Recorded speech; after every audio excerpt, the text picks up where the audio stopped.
When I came to Woodlawn almost 3 years ago, I came here with a goal of reinventing the site and looking out to the community for partners in order to reach new audiences and find ways to bring experiences that people want to have into our historic site and find common ground. Beginning in the early 20th century, as part of the colonial revival, the owners chose to essentially interpret the hilltop as a play farm, for lack of a better word.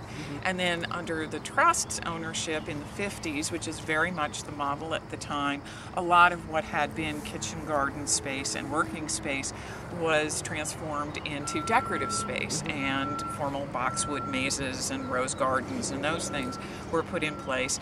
But in fact, Alden Hopkins, the great colonial revival landscape designer, intended this field to be used as a vegetable garden. What was really great about working with Michael was he also sort of got the idea that our history and our mission of historic preservation and the mission of sustainability and food equity could all be part, and we could help each other.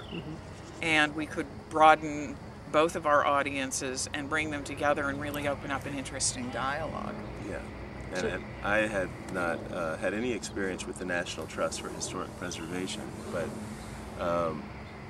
I've had some experience with large nonprofit entities, and so I was a little anxious and skeptical as to whether we would be able to make something work on any kind of a time horizon that would really work. And it was really remarkable to sit down with Laurie and learn a little bit about the place and understand how the mission of Arcadia dovetails so nicely with sort of a rejuvenation of this land that looks backwards as well as forwards, and to understand really what is possible, and that the organization could move really fast and really dynamically engage this thing. So it was impressive.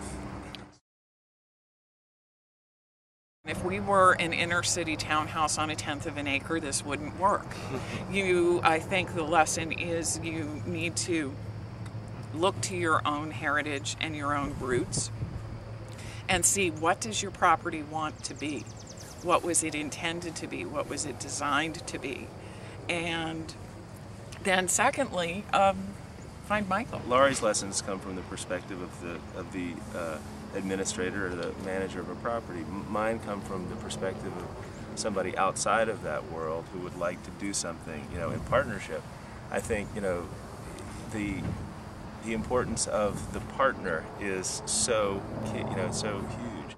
I think the other thing is just, not underestimating how much time it's going to take and how long. I mean, we have moved a really long way in a short period of time, but that's been through sort of at times just a massive amount of time and energy over short periods of time, short spurts to make this happen. And then just the everyday is a lot more intense than